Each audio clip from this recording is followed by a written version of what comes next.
Bien, bonjour à toutes et à tous. Merci d'être là, d'avoir choisi cette session parmi toutes les sessions très nombreuses qu'on vous offre au Summit aujourd'hui. Dans cette session, on va parler encore une fois, je ne sais pas si vous avez déjà entendu parler aujourd'hui d'un truc qui s'appelle Generative AI, IA générative, mais on va le regarder sous l'angle des développeurs et comment on peut utiliser ces outils pour être, nous, développeurs, plus productifs. Et les exemples qu'on va vous montrer sont orienté GenAI pour les développeurs d'applications mobiles, mais vous pouvez reprendre les concepts pour n'importe quel type d'application finalement. C'est juste que nos exemples à nous seront en Flutter pour la partie de Frédéric et en Swift pour moi. Donc je m'appelle Sébastien Stormack, je suis développeur advocate chez AWS. Et moi, je suis Fred Vistico, je suis Solution Architect Manager chez AWS. Et nous serons avec vous pour les 45 prochaines minutes. Alors quand les outils de GenAI sont sortis, il y a 18 mois à peu près, en novembre l'année passée, au début, moi j'avoue, j'ai rigolé un peu, parce qu'il y avait beaucoup d'hallucinations, c'était pas super précis, et je me suis dit, ok, un assistant personnel, on n'y est pas encore.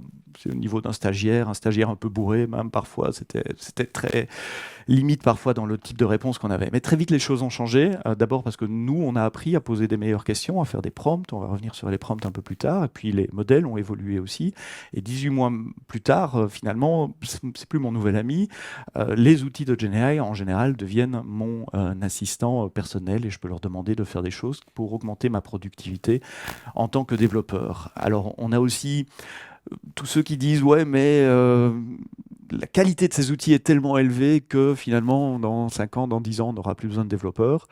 Moi je pense pas, mais bon, je suis biaisé évidemment parce qu'on parle de mon boulot également, du vôtre également, mais une des choses qu'on fait en tant que développeur, c'est de convertir des exigences utilisateurs, des requirements utilisateurs en code, en écran, en fonction business, et tant qu'on travaille avec des utilisateurs finaux et que c'est eux qui expriment leurs requirements, je crois qu'il y a toujours un gap, une place pour l'humain pour interpréter ces requirements de manière à ce qu'on puisse écrire des applications business qui répondent aux exigences des utilisateurs. Mais, ceci dit, je peux utiliser ces outils pour être plus productif. Mais vous allez me dire, oui, mais si vous êtes plus productif en tant que développeur, il faudra moins de développeurs, donc mon job est à risque, et donc ce que je viens de dire ne tient pas la route. Ben non, parce qu'il y a un paradoxe dans l'économie, il a été décrit comme le paradoxe de l'élasticité de la demande. En gros, c'est un monsieur anglais qui s'appelle William Jevons, qui a vécu au 19e siècle, qui dit « Quand une ressource rare devient plus productive, la demande pour cette ressource augmente ». Ce qui est un peu contre-intuitif, on pourrait dire la demande va diminuer. Eh bien non, la demande augmente. Et lui a basé ses observations sur les machines à vapeur en disant maintenant qu'on a des machines à vapeur qui consomment beaucoup moins de charbon que les outils avant, qui sont beaucoup plus productives, tout le monde s'attendait à ce que la demande de charbon diminue. Et en fait, ce qui s'est passé, c'est exactement l'inverse. La demande de charbon a augmenté parce que comme les machines à vapeur étaient plus productives, ça valait plus la peine d'en avoir une. Donc il y a eu plus de machines à vapeur et donc on a augmenté la production et la consommation de charbon. C'est exactement la même chose qui se passe avec l'essence pour le moment. Une voiture qui consomme moins d'essence, ça ne fait pas diminuer la production mondiale d'essence. Au contraire, ça la fait augmenter parce que des gens qui hésitaient peut-être avant à prendre la voiture, si la voiture consomme moins d'essence, il y aura plus de voitures sur les routes et donc il y aura une augmentation générale de la demande d'essence. Dernier exemple sur ce sujet-là, la taille des routes. Si on augmente la taille des routes, ça ne diminue pas les bouchons. Au contraire, ça fait un appel d'air parce que la ressource rare, qui est la route qui était engorgée, si on la rend plus productive, plus large, ça fait plus de trafic et donc on ne fait que déporter le problème dans le temps. Et donc si on applique ce paradoxe de Jevons, ce paradoxe de l'élasticité de la demande, il y a plein de gens qui disent l'IA générative ne va pas tuer les jobs, pas tous les jobs en tout cas, ou peut-être pas le job de développeur, mais si la ressource développeur, le temps humain pour créer des lignes de code devient plus productive, si on suit le paradoxe de Jevons, on pourrait dire la demande pour développeurs va augmenter. Pourquoi ? Parce que le coût de production d'une application va diminuer, puisqu'on est plus productif, et donc il va y avoir plus de demandes de développement d'applications, au sens très large du mot application, on ne parle pas que d'applications mobiles, et donc un appel d'air, une demande pour des gens qui sont capables d'écrire du code. Alors vous allez me dire que je suis un éternel optimiste, peut-être. On se donne rendez-vous dans 5 ou 10 ans et on en parlera ensemble. Comment peut-on être plus productif en tant que développeur et comment peut-on utiliser ces outils ? Dans le reste de la présentation, il n'y a quasiment que des démos. Je ne me trompe pas, hein. Il y a peut-être un slide où on parle d'un concept en général, mais sinon, c'est que des démos. Il y a plusieurs moyens d'être plus productif. Le premier moyen, c'est de prendre des outils out of the shelf, comme on dit en bon franglais, donc de l'étagère, des outils prêts à utiliser que vous pouvez installer aujourd'hui. Il se trouve qu'on est au Summit AWS, donc je vais parler des outils AWS, mais il y en a des tas d'autres. Chez AWS, ça s'appelle Amazon Q. Donc Q, c'est une extension que vous pouvez mettre dans votre IDE. Alors pour le moment, on supporte Visual Studio Code et la famille de JetBrains, donc les IntelliJ et consorts. Et c'est un assistant personnel qui est là, c'est un chat, je peux lui demander des tas de choses, je peux lui demander de coder pour moi, je peux lui demander d'expliquer du code. Dans cette démo-là, j'ouvre Visual Studio Code et je prends c'est un clone d'un repo GitHub qui permet de faire tourner des modèles Stable Diffusion en local, sur macOS ou sur iOS. Donc c'est du code que je ne connais pas. Et a priori, plutôt que commencer à regarder tous ces fichiers, etc., je vais demander à mon assistant qu'est-ce que fait ce code. Donc la première chose que je fais, je sélectionne le code que je veux analyser. J'ouvre le chat Amazon Q. Et je prends le premier exemple qui m'est proposé, Explain Selected Code. Je n'ai pas accéléré la vidéo, c'est en temps réel. Et il me donne une explication en bullet point qui est très pertinente, d'autant plus pertinente que le code est en Swift, qu'il n'est pas censé comprendre Swift, mais ça marche quand même. Et il me dit, voilà, c'est du code qui charge un modèle Stable Diffusion en local, qui prend quelques options en ligne de commande, qui génère des images sur base du prompt que vous avez passé. Une fois que la génération des images est faite, il sauve les images dans le chemin que vous avez mis en paramètre d'output, et puis il me fait un petit résumé. Et effectivement, c'est ça que fait le code. Donc plutôt que de lire du code et d'essayer de comprendre moi-même ce que je fais, je peux avoir une première overview de ce qu'il y a moyen de faire. Est-ce qu'il y a des risques de sécurité à faire tourner ce code? Alors là, je m'attendais à des choses plus telles vous n'avez pas validé tel argument, etc. Il est parti sur une description de la sécurité plus générale du fait d'utiliser des large language models en général. Dire attention, l'output d'un large language model peut contenir des contenus qui ne sont pas nécessairement appropriés. Donc soyez certains d'utiliser des filtres, soyez certains d'utiliser les dernières versions des modèles, etc., etc. Donc du bon sens. Rien de très spécifique quand même. Là, je m'attendais à du plus spécifique, mais du bon sens sur les choses auxquelles je dois penser en matière de sécurité si j'utilise des large language models. Donc ça, c'est out of the box.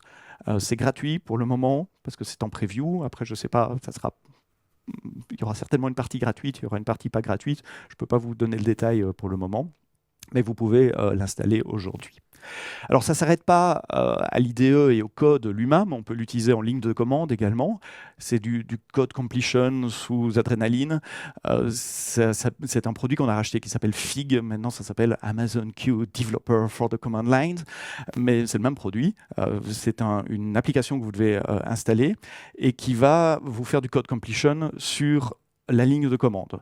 Et donc sur plein de lignes de commande, parce qu'il a été entraîné sur des tas de choses, c'est très contextuel. Ici, je veux checker une autre branche, il me donne ma liste de branches, je peux faire mon checkout, je peux faire git checkout, revenir en arrière. En préparant cette démo, j'ai découvert qu'il y avait une commande git checkout moins, comme avec les CD moins, pour revenir là où on était avant. Je l'ai découvert grâce à cet outil-là. Bon, vous allez me dire, on pouvait faire du code completion avant le Generative AI, et vous n'avez pas tout à fait tort. Moi, ce que j'aime bien, c'est qu'il est très contextuel. Sur les directories où je veux aller, parfois prédictif. On peut aussi taper un commentaire, dire comment fait-on ça, et il me génère la commande. Ici, avec la ligne de commande AWS, je veux avoir le détail d'un rôle. Je vais lui demander le nom du rôle et il va aller regarder tous les rôles dans mon compte AWS et me proposer mes rôles à moi. Donc je ne vais pas aller dans un autre terminal ou dans la console voir la liste des rôles. Et ça, c'est vraiment utile. Donc c'est aussi une application que vous devez télécharger, installer. Je crois que c'est que sur Mac pour le moment, je pense. Non? Merci. Donc c'est sur Mac et Linux et Windows. Et ça s'appelle Q Developer for the Command Line. Mais vous êtes développeur, je suis développeur, utilisez des outils out of the shelf, parfait. Mais si on avait une API, imaginez ce qu'on pourrait faire si on avait une API pour pouvoir faire ce genre de choses.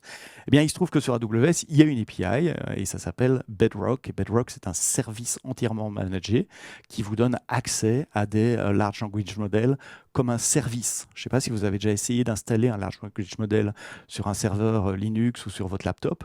c'est pas trivial. Il faut le serveur, il faut installer des librairies PyTorch, TensorFlow, il faut du GPU, il faut des drivers, du CUDA ou que je sais-je, il faut télécharger le modèle, c'est des grosses bêtes, comme leur nom indique, Large Language Model, 4 Go, 12 Go pour certains, plus encore. Bedrock fait tout ça pour vous, vous avez juste une API à appeler, et vous avez un choix de Large Language Model qui n'arrête pas de s'enrichir. Ce matin, à 6h30, on vient d'annoncer la disponibilité d'un nouveau modèle de fondation qui s'appelle Mistral Large. Vous avez les différents modèles de Mistral, vous avez les modèles de Meta, vous avez les modèles de Cohere, les modèles d'Amazon également qui sont disponibles sur Bedrock. Mais ce n'est pas simplement une API pour poser une question à un large language model et puis obtenir la réponse. Toutes les étapes de customisation de ces modèles de fondation, qui sont les mêmes pour tout le monde, sont disponibles dans Bedrock aussi. Donc dans Bedrock, vous pouvez amener vos propres données, labellisées ou non, et faire des étapes qu'on appelle de fine-tuning ou de continuous pre-training, ou faire du RAG. Le RAG, ça a l'air compliqué comme ça, mais globalement, c'est prendre du texte, le découper en petits morceaux, calculer des vecteurs, mettre ça dans une base de données de vecteurs, et au moment où on interroge le large language model, faire une recherche sémantique sur ces bases de données pour aller donner plus de contexte à votre question. Alors ça a l'air un peu compliqué comme ça, et c'est vrai que si on doit tout faire à la main avec LangChain et tout, il y a quelques lignes de code pour le faire, mais Bedrock le fait quasiment automatiquement. Vous donnez le S3, le bucket S3 où il y a vos documents, vous lui dites créez-moi une base de données vectorielle, et voilà, donc globalement, on a le RAG disponible quelques minutes ou quelques heures après, ça dépend de la quantité de documents que vous avez à indexer. Et tout ça se fait dans la sécurité de votre compte AWS, donc les données que vous envoyez, que vous utilisez pour personnaliser les modèles ne sont pas partagées avec d'autres clients, ne sont pas utilisées par Amazon pour entraîner nos modèles à nous. Les données sont évidemment chiffrées de bout en bout, chiffrées au repos, donc enfin, toute la sécurité que vous connaissez déjà sur les comptes AWS est la même avec Bedrock. Voilà, c'est le seul slide produit que j'ai dans cette présentation. Le reste, on va vous montrer vraiment comment ça marche. Une des choses que j'aime bien avec Bedrock, c'est qu'il n'y a pas qu'une API, il y a une console également où je peux jouer, je peux expérimenter, parce qu'avant d'écrire du code, j'aime bien voir comment ça marche, et puis quand j'ai compris comment ça marche, après, je tape le code. Donc, si je veux faire la même chose que Q dans mon premier exemple, où je veux analyser du code et me dire comment ça marche, je peux poser une question à Bedrock. You are a Swift expert developer, c'est le contexte. Analyze the code in between deux tags XML et explique-moi de façon claire ce que ça fait. Donc ça, on peut copier-coller et mettre dans la console de Bedrock, dans la partie Playground. Je choisis mon modèle. Vous voyez, il y a ceux de AI21, il y a Anthropic, il y a Cohere, il y a Meta. D'Anthropic, je prends Claude 3. Il n'y avait pas encore Mistral au moment où j'ai enregistré l'écran. Je lui passe mon code, il l'analyse et il me retourne une réponse qui est grosso modo à peu près la même que celle de Amazon Q. Je crois qu'Amazon Q pour le moment utilise Claude 2, ça c'est Claude 3, la réponse est un peu différente. Mais donc vous pouvez tester vos prompts, itérer, et parfois plutôt que d'aller prendre un Gemini ou un ChatGPT, je préfère envoyer des données sur mon compte AWS plutôt que de les envoyer vers le public et pouvoir tester tout cela dans la sécurité de mon compte AWS. Une fois qu'on sait ce qu'on veut faire avec Bedrock, on a une API, nous sommes développeurs, nous savons appeler une API. Alors cette API est disponible dans tous les SDK AWS, donc que vous programmiez en TypeScript, JavaScript, Python ou d'autres, Swift si vous êtes mobile. Il n'y a pas de SDK pour Dart et Flutter comme Frédéric va l'expliquer, mais c'est très facile de faire le wrapper autour de l'API REST, de passer la signature d'API V4 et d'appeler vous-même les API en REST. Donc si on veut faire la même chose en Swift, c'est à peu près 15 lignes de code. Vous ne voyez pas ça, c'est trop petit, donc zoomons un tout petit peu. Là, j'ai fait une fonction qui s'appelle invoke model, qui prend le modèle ID, puisque souvenez-vous, on peut appeler différents modèles, que ce soit Llama de Meta ou Claude, etc. Le système prompt, le prompt, et ça me retourne une réponse. Ensuite, je crée mon message, j'encode ce message comme data, parce que c'est un type Swift pour passer des valeurs binaires, enfin JSON binaire. Je crée mon objet d'input, donc ce sont les paramètres qu'on va passer au call d'API. Je crée une configuration en lui passant mes credentials et la région, il ne faut pas hardcoder, mais enfin bon, ici c'est une démo. Je crée mon client. avec la configuration. Une fois que j'ai mon client, j'appelle la fameuse API invoke model en lui passant en entrée la requête que j'ai préparée et je reçois une réponse et je décode la réponse. Donc ça tient sur quoi? 15-20 lignes de code. Donc vous pouvez, dans vos applications, qu'elles soient mobiles ou non, appeler des large language models qui tournent sur Bedrock. Même chose, même question et même genre de réponse. Donc, armé de cette API, vous pouvez commencer à créer vos propres outils pour vous aider à être plus productif. Alors, pourquoi est-ce qu'on créerait ses propres outils alors qu'il y a Amazon Q et qu'il y a d'autres choses? Il y a plein de raisons. Moi, j'aime bien créer mes propres outils parce que c'est comme ça que j'apprends aussi. Je suis obligé de jouer avec l'API et donc j'apprends des tas de choses. J'apprends à faire un bon prompt, à voir ce qui marche et ce qui ne marche pas. Il y a peut-être des gaps dans l'outil. Je vous ai dit qu'Amazon Q ne supporte pas Swift. Il n'a pas été entraîné sur Swift. Il n'a pas été entraîné sur Flutter et Dart. Donc, vous allez peut-être trouver des gaps. Ou alors, il y a des use cases qui sont extrêmement spécifiques et Fred va vous montrer quelques use cases qu'il y a moyen de construire avec cette API pour aller vraiment faire des choses très pointues, très spécifiques à un projet ou à une famille de tâches dans le projet. Donc ça, ce sont les raisons pour lesquelles vous pourriez avoir envie de créer vos propres outils. Mais posez-vous la question aussi, comme dans tout projet de GenAI, du use case. C'est quoi les tâches que vous, développeurs, vous devez faire, mais vous n'aimez pas trop faire? Quelques idées? De la doc, merci. On n'a pas répété, mais c'est exactement le prochain. Un autre, il y en a un deuxième qui va sortir. Pardon? Timesheet? Oui, non, je parle de tâches, de codage, vraiment. Les tests unitaires. Ah là, Jérémy, merci. Use case 1, et je vous jure, on n'a pas répété. Écrire mes en-têtes de doc. Alors, vous allez me dire, et vous avez peut-être raison, il n'y a pas nécessairement besoin de GenAI pour faire des en-têtes de doc. Cependant, au plus j'utilise du GenAI pour faire des en-têtes de documentation, au plus je suis séduit par ce que les modèles sont capables d'analyser, parce qu'ils vont mettre des petites subtilités, des petites différences qu'une analyse statique de code ne pourrait pas faire, en tout cas que j'ai jamais vu dans des analyses de code. Donc moi je me suis fait un petit outil avec une interface graphique en Swift que j'utilise sur Mac. Donc je peux prendre mon code dans Visual Studio, dans Xcode, le copier dans mon outil, et il analyse le code. J'ai aussi fait une version plugin Xcode, mais c'est un peu difficile à utiliser à cause des limitations des plugins Xcode. C'est pas aussi facile qu'un plugin Visual Studio Code à utiliser.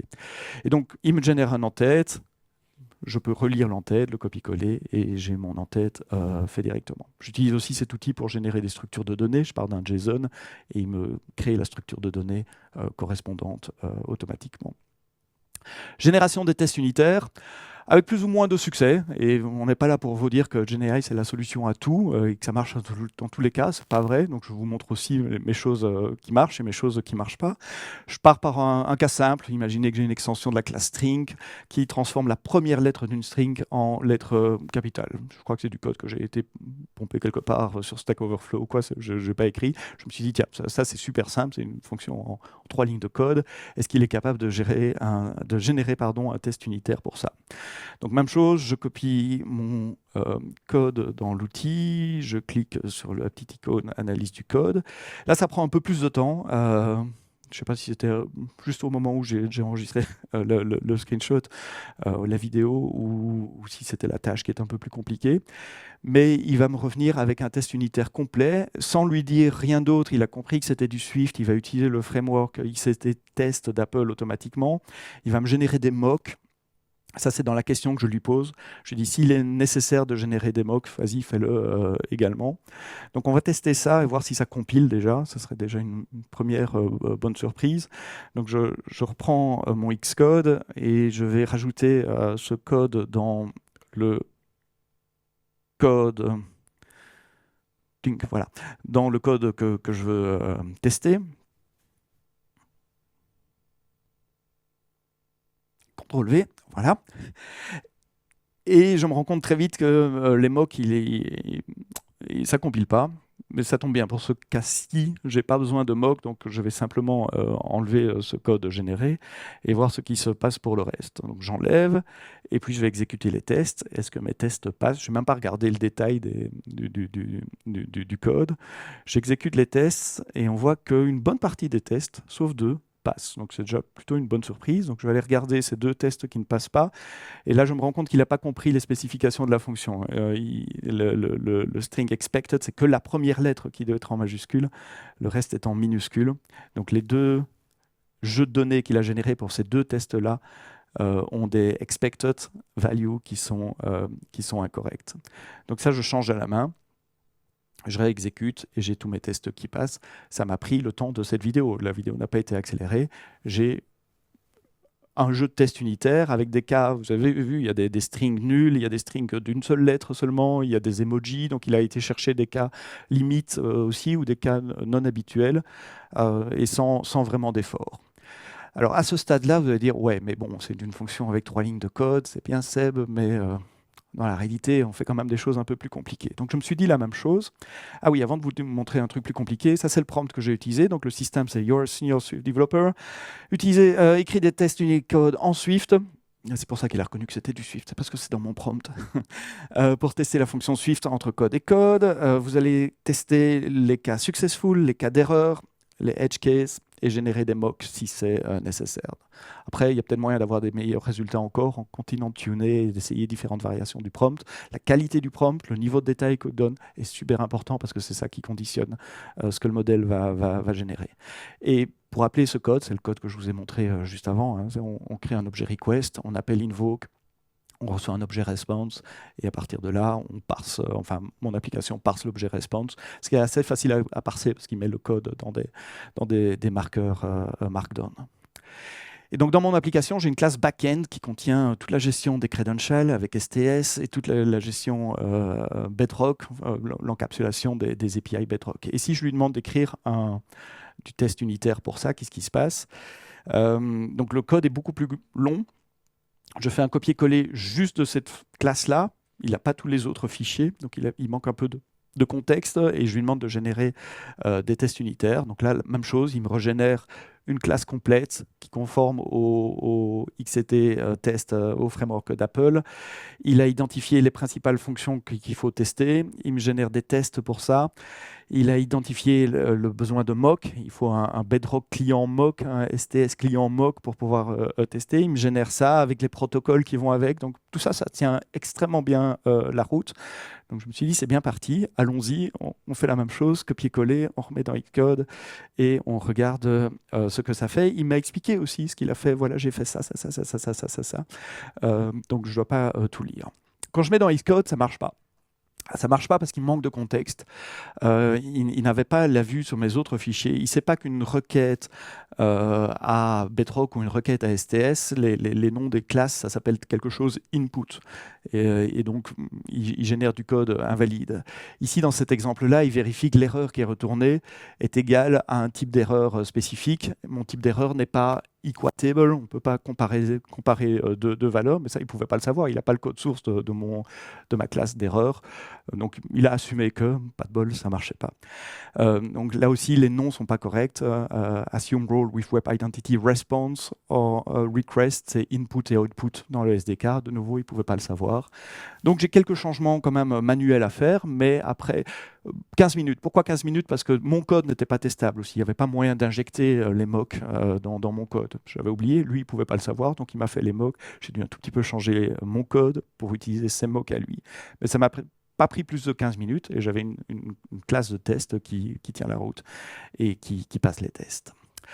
Ça, c'est ce que moi je fais dans des fonctions relativement simples. Je pose une question au modèle et je reçois ma réponse très détaillée du modèle. Mais avec un peu plus de travail, on peut faire des choses beaucoup plus poussées et c'est ce que Fred va vous montrer maintenant. Merci Sébastien. Alors, je vais commencer ce talk sur Flutter pour savoir est-ce qu'il y en a dans la salle qui connaissent Flutter. Donc si vous pouvez lever la main, donc il y en a qui connaissent Flutter un petit peu, merci. Est-ce qu'il y en a déjà qui ont déjà développé en Flutter? Ok, donc pour ceux qui ne développent pas, vous pouvez quand même rester dans la salle. Ce que je vais vous présenter, ça reste assez générique et vous allez pouvoir potentiellement l'appliquer à d'autres langages comme du Swift. Et donc je vous recommande de rester avec nous pour les prochaines minutes. Donc Flutter, c'est quoi? C'est un langage multiplateforme qui va vous permettre, avec le même code, avec du Dart, de réaliser une application mobile ou web avec le même source code. C'est-à-dire que l'application que vous allez développer, elle va marcher à la fois sur iOS, Android, Windows, Mac, Linux, et même il y en a qui arrivent à le faire tourner sur du Raspberry. Donc c'est quand même assez sympa. Et ça permet également, grâce au Dart, de développer du code back-end également. Donc vous pouvez avec le même code front développer aussi votre back-end. Donc une seule compétence, le Dart. Donc dans la première partie de la démonstration, je voulais vous montrer un petit peu ce qu'on pouvait faire en tant que développeur Flutter pour une application d'IA générative mobile. Donc là, comme l'a dit Sébastien, en Flutter, on n'a actuellement pas de SDK disponible avec Bedrock. Et donc, ce qu'on va faire, c'est qu'on va utiliser l'API REST qui est disponible avec Bedrock pour pouvoir justement interagir avec les différents modèles qu'on a vus tout à l'heure, qui pouvaient être donc Mistral, Claude, AI21, Cohere et tous les modèles qui sont disponibles avec Bedrock. Donc là, sur cette première démonstration, ce qu'on voit, c'est que j'ai mis les différents OS. Donc vous avez iOS, Android, du Mac et du web. Et je vais essayer de voir un petit peu les différents cas d'usage qu'on veut faire en tant que développeur pour développer une application mobile avec du GenAI. Donc là, le premier use case, c'est que je pose une simple question à mon LLM Claude et on a une réponse synchrone. Donc il répond de manière en un seul coup sur toute la réponse qu'il apporte.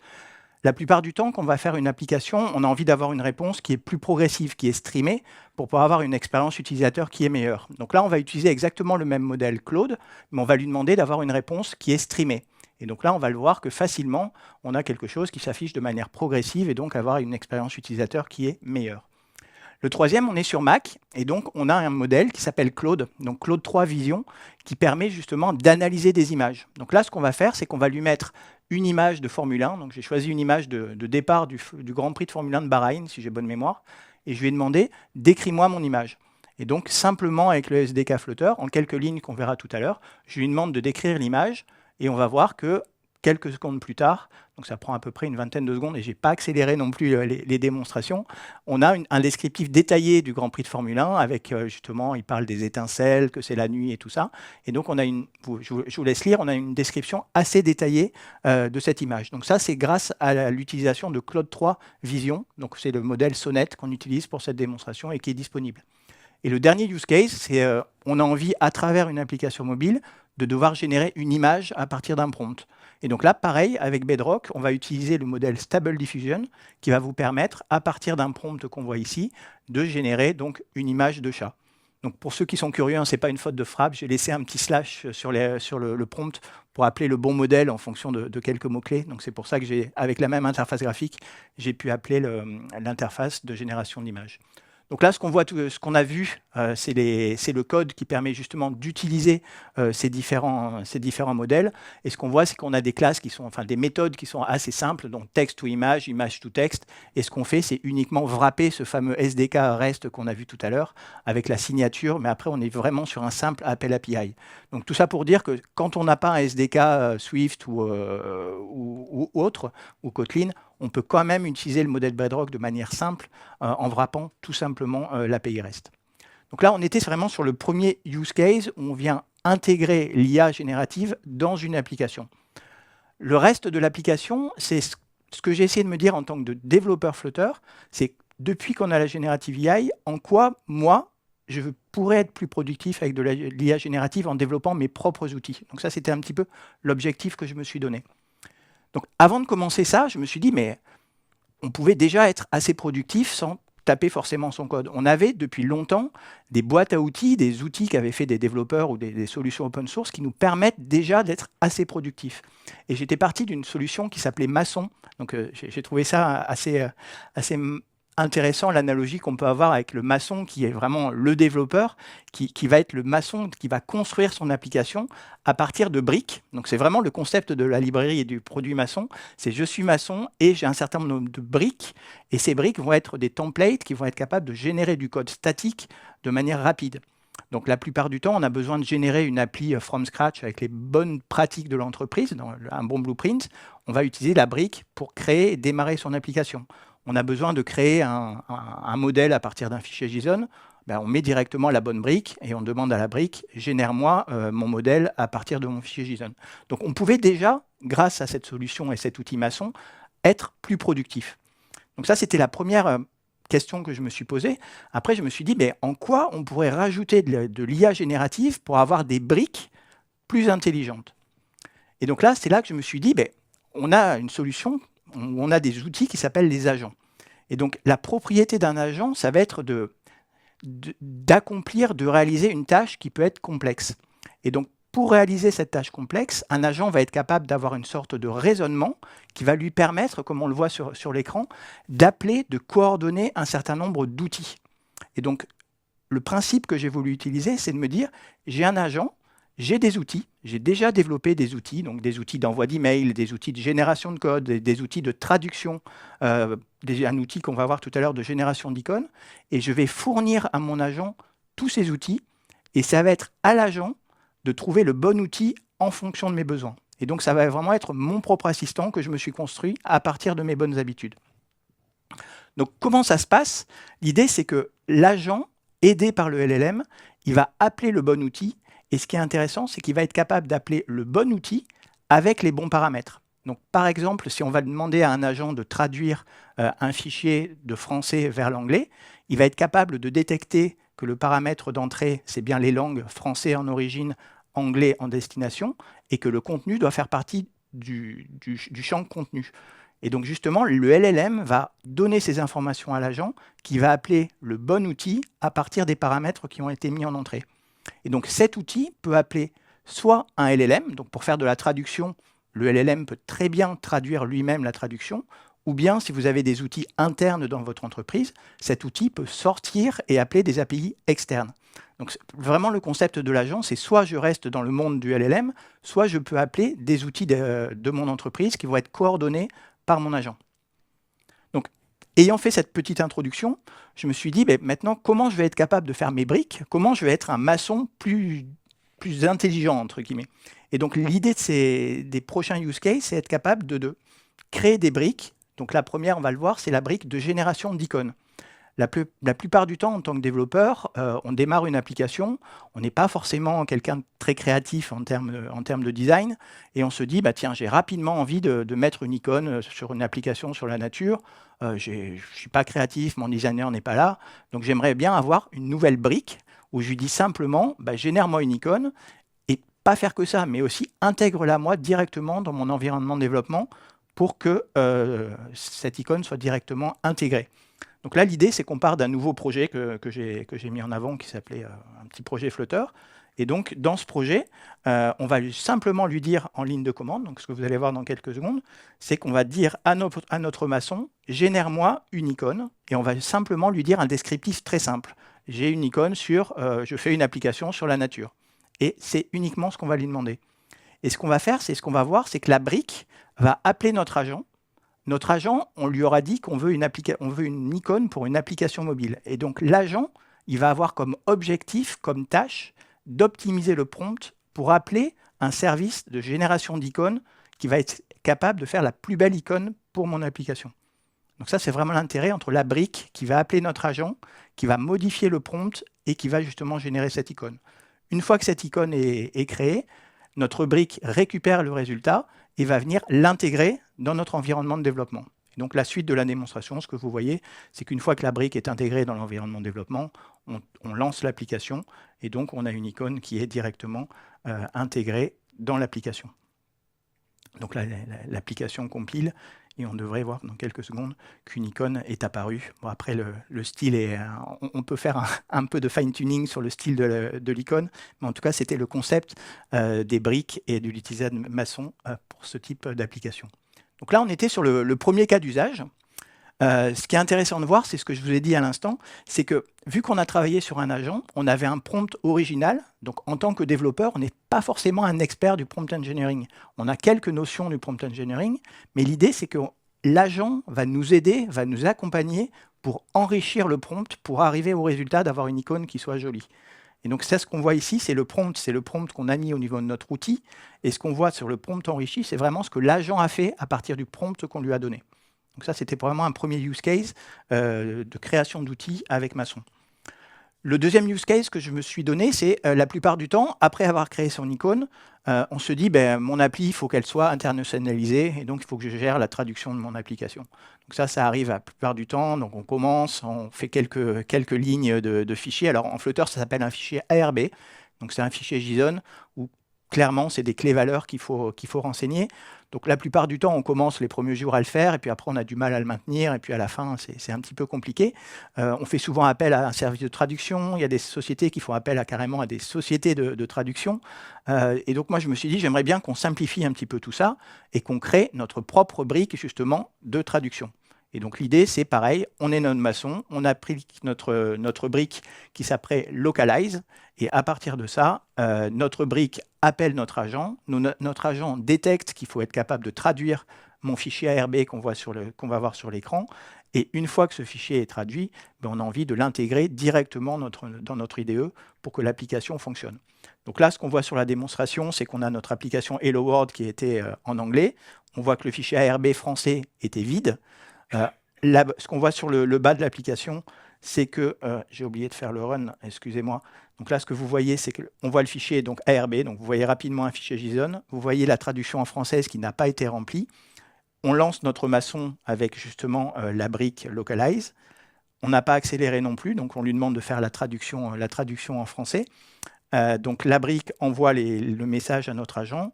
L'agent va rapidement donc renvoyer son résultat. Donc ce qui est intéressant, c'est qu'il va être capable de comprendre le fichier JSON. Il va être capable de savoir, et on va le voir tout à l'heure sur le prompt, quel champ prendre en clé et quel attribut traduire. Donc ça, c'est aussi quelque chose qu'on va faire au niveau de notre outil. Et donc ce qu'on voit, c'est que rapidement, ce fichier a été traduit. Notre fichier donc apparaît en français, et donc on voit toutes les clés valeurs qui ont été modifiées. Donc il a su modifier les bonnes clés, les bonnes valeurs, tout en laissant quelques champs non traduits. Et donc automatiquement, avec les propriétés de Flutter qui permettent de faire du hot reload, j'ai juste fait un pomme S, je sauve, et l'appli est directement redéployée, et on a notre application qui est en français. Donc c'est quand même un gain de temps, simplification, une seule commande, et on a la traduction qui est automatiquement faite pour notre application. Donc, pour faire cet outil, on a dû développer notre agent. Et pour notre agent, justement, on a dû faire un petit prompt. Donc, comme on l'a vu tout à l'heure sur les prompts montrés par Sébastien. Donc là, on a donné quelques règles à notre agent. On lui a dit que c'est un fichier ARB en entrée, qui avait une source, une destination, que le contenu était justement le content. On lui a donné quelques règles pour traduire uniquement les clés valeurs, mais laisser la traduction en anglais, parce que la plupart du temps, le traducteur a besoin de savoir la description dans la langue originale. Donc on lui a donné nos propres règles, et c'est à partir de ça qu'il a été capable de générer donc un fichier traduit en français. Donc là, c'était le deuxième outil qui m'a permis d'être un petit peu plus productif pour mon application. Le troisième, on monte un petit peu dans les use cases, c'est qu'il y a quelques semaines, vous avez dû voir que Claude a sorti son modèle de vision, que vous avez vu tout à l'heure, et je me suis dit, mais ça serait quand même intéressant de se dire ce qu'on peut faire avec de la vision, et si je lui donne une interface graphique, un écran, est-ce que je vais être capable de générer du code Flutter à partir d'une image? Donc j'étais surpris. Je me suis lancé ce petit challenge. Je me suis dit, j'ai un bar chart. Donc là, on a quand même quelque chose. C'est pas un simple texte qu'on a envie de faire. C'est que j'ai envie de me lancer dans la création d'un écran en Flutter où il faut qu'il soit capable d'intégrer un graphique. Donc j'ai essayé de le faire de manière assez simple. Donc comme d'habitude, je me suis dit, je suis mon maçon, je vais créer ma brique et je vais faire une brique qui s'appelle Generate Screen et je lui mets uniquement un fichier PNG qui est l'image à générer. Et ce que je m'attends en tant que brique, c'est de recevoir un fichier Dart que je pourrais directement exécuter dans mon environnement. Donc là, je fais travailler l'agent pour moi. Donc là, ce qu'on voit, c'est que c'est envoyé à notre agent. Donc on l'a vu, ça a pris 3-4 secondes. On a un fichier qui a été généré. Donc on voit qu'il y a un fichier Flutter qui a été généré assez rapidement. Ce qu'on voit aussi qui est intéressant, c'est que le fichier s'est compilé du premier coup. Donc il n'y a pas d'erreur au niveau de la compilation. Donc on a eu du code Flutter qui a généré de manière correcte. Et ce qu'on fait, c'est qu'on l'exécute. Donc là, pareil, on voit qu'on exécute le code. Et vous allez voir un premier résultat qui devrait s'afficher dans quelques secondes. Alors, on n'a pas quelque chose de parfait. Il ne faut pas être réaliste. Tout à l'heure, Sébastien a montré des résultats qui fail, parce que tout ne marche pas de manière parfaite. Mais on a déjà un premier aperçu de notre application où on voit que les textes ont été respectés. Donc, dans le slide suivant, vous allez voir un petit peu le comparatif. On voit quand même qu'il a fait une reconnaissance des textes. Il a été capable d'intégrer un chart. Donc, j'ai trouvé ça intéressant qu'il soit capable de trouver une librairie de charts, d'intégrer les charts, de respecter les couleurs, de respecter le nombre de barres. Après, bien entendu, il y a des détails. On voit que les couleurs ne sont pas exactes. On voit que les données au niveau du chart ne sont pas non plus parfaites. Mais en travaillant un petit peu, et j'ai continué à travailler sur ce projet, on arrive, en rajoutant un petit peu quelques contrôles et quelques règles, à générer du code qui soit plus fidèle à l'application d'origine. Dernier exemple, c'est qu'on se retrouve avec toutes les briques que je vous ai montrées à avoir une centaine de briques. Donc moi, j'ai fait mes briques, je connais mes briques, je sais quelle brique appeler, donc tout va bien. Je suis un nouveau développeur qui arrive dans l'entreprise, je ne suis pas forcément expérimenté. Comment je vais trouver mes briques? Donc ça, c'est mon problème. Je suis développeur, j'ai mes briques, j'ai plein de choses à faire. Et ce que j'aimerais pouvoir faire, c'est de me dire, je suis assisté justement, je suis accompagné par mon assistant qui va être capable de me trouver la bonne brique en fonction de mon besoin. Donc là, je vais simplement décrire ce que je veux faire et l'agent va me dire, ben, en fonction de ton use case, mais il suffit et j'appelle pour toi cette brique qui va justement implémenter ton use case. Et donc là, c'est le dernier use case que j'ai voulu faire, où j'ai à nouveau voulu faire un use case de vision, parce que je trouve ça vraiment intéressant, où j'ai voulu générer ce deuxième écran. Et donc là, on voit que c'est un petit peu plus compliqué, parce que là, on a carrément une map. Et donc, l'idée, c'était de se dire, mon maçon, donc là, j'ai créé une brique qui s'appelle GenAI Assistant. Donc là, je lui dis uniquement, crée-moi du code à partir de cette image. Et donc là, je n'ai pas targeté spécifiquement la brique de génération de code à partir d'une image. Je lui dis simplement, génère-moi du code. Donc il a été capable d'analyser qu'il fallait générer du code. Il m'a appelé le bon outil de génération de code. Et donc, il va être capable, comme on le voit dans quelques instants, de générer pareil, du premier coup, un code qui se génère, donc qui compile, et qui a quand même quelques ressemblances avec l'application d'origine. Donc là, pareil, je relance l'exécution, et vous devriez voir dans quelques instants le résultat de l'application. Hop, donc là, on voit le résultat de l'appli. Donc ce qui est intéressant, pareil, donc là, on a eu le respect, alors quelques erreurs sur les boutons ne sont pas de la bonne couleur. Pour l'instant, il n'y a pas les graphes, parce qu'il n'a pas été capable de recopier ou de faire un crop des images d'origine pour les mettre dans l'image de destination. Ce qui est intéressant de voir, c'est qu'il a été capable de localiser quand même en fonction du restaurant. Il a été capable de trouver le restaurant et pointer la map. Donc il a intégré une appli de cartographie, il l'a centré sur le bon endroit. Donc ça, c'est quand même quelque chose qui est intéressant. Et puis voilà, en fait, donc c'était mes premiers tests de génération de code à partir d'une image. En continuant un petit peu, j'ai obtenu des résultats que je pourrais vous présenter dans un autre talk. Mais en creusant un peu, on arrive à des choses quand même qui sont un petit peu plus avancées et que je serais heureux de vous présenter dans un autre talk. Ces sujets-là, on va essayer de les open sourcer. Donc comme on l'a vu tout à l'heure, la librairie Flutter, on va essayer de la mettre open source. Et également ces briques, on essaiera aussi d'avancer pour pouvoir les mettre à disposition. Voilà Seb, pour ma partie. C'est super impressionnant de voir comment un agent peut raisonner, peut générer des prompts qui servent à alimenter une autre question à un LLM et finalement d'avoir un workflow de large language model pour arriver à des tâches comme ça qui s'exécutent en quelques minutes. Bref, on vous a montré qu'avec les large language models, vous pouvez être plus productif. J'espère qu'on vous a convaincu ou au minimum inspiré. Vous pouvez être plus productif en utilisant des outils out of the box qui sont disponibles, que vous pouvez utiliser. Il y a ceux d'AWS, il y en a des autres dans vos IDE. On vous a montré comment vous pouvez utiliser Bedrock pour faire des tâches relativement simples, une question, une réponse, ou Bedrock coordonné par des agents pour faire des enchaînements de tâches, des espèces de workflow de Generative AI pour faire des tâches à valeur ajoutée beaucoup plus élevée. Il y a un an, j'ai vu ce tweet qui m'a beaucoup interpellé et j'avais envie de le partager avec vous, d'un développeur qui dit au début je ne voulais pas utiliser ChatGPT, et maintenant je comprends pourquoi je ne voulais pas utiliser ChatGPT. Il dit 90% de ce que je fais n'a plus aucune valeur.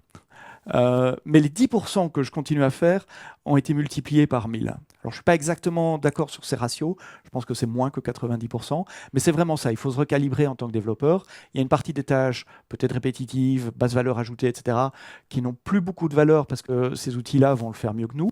Et puis, il y a la partie sur laquelle vous êtes unique. Vous, développeur, vous avez un aspect créatif où vous allez être 1000 fois ou en tout cas des dizaines de fois plus productif grâce à ces outils. Donc, essayez de vous construire ce modèle mental entre quelles sont les tâches qu'un LLM fera mieux que moi ou fait mieux que moi déjà aujourd'hui.